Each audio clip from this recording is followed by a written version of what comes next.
G'day, what is a logarithm? Let me answer that question by not answering that question. Let's play a different game instead. I'm going to play this game.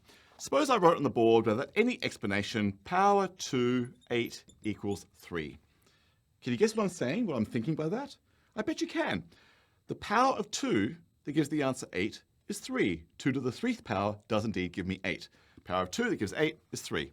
Great. So let's play the power game instead. For example, power 10 million. Can you guess what that's saying? Well, I'm asking for what power of 10 gives the answer a million.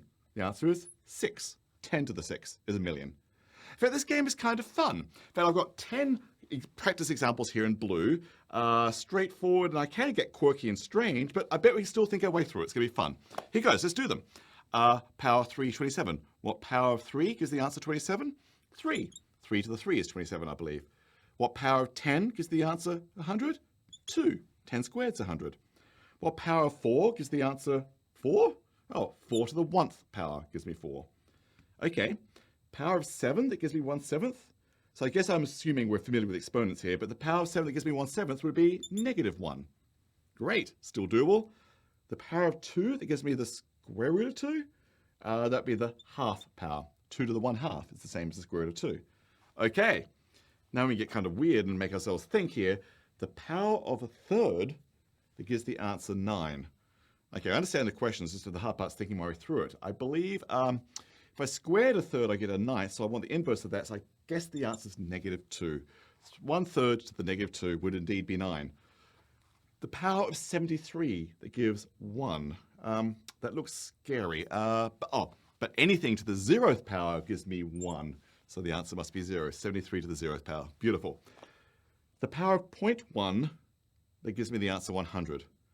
Oh, it's like this one I have to think through. Okay, so I bet that's also -2. Am I right? Okay. Oh, this one's weird. The power of the square root of 6 that gives me 1/6. Can you see it? I'm about to give it away because the answer again is -2. Oh, this last one. The power of 1 that gives the answer 5. I think about that one, and I realized that one's troublesome. There is no power of 1 that's going to give the answer 5. That one's unanswerable. All right, so that game is manageable. I mean, it might get a little bit tricky, makes my brain hurt, but I understand what's going on. Very simple concept. Playing with powers, no worries. Okay, we've just done logarithms. All this is just logarithms. In fact, it's due to a very strange quirk of history that we're stuck with a very unfortunate name for logarithms. Now, no offense to Napier, he's the fellow who invented these things back in the 1600s, and he solved a very difficult problem that was holding back all of science for mankind. In fact, his work was brilliant. But he came up with a very complicated method there, and he didn't realize what he was doing was just powers. So, since we invented this other method, he gave it a name that seemed appropriate for that method. He called them logarithms, ratios of arithmetic values, hence the word logarithm. So he called his things logarithms. Now, he's working with that stuff, scientists were working with that stuff about 150 years before mathematicians finally realized all logarithms were powers. So unfortunately, by then, the name logarithm stuck, and we no longer, well, we never did, and we don't to this day ever use the word power. We use the word logarithm instead for exactly the same concept. In fact, we don't even write logarithm, we tend to just write log. So whenever you see the word log, just think power, and I guess when you see the word power, you can also think log.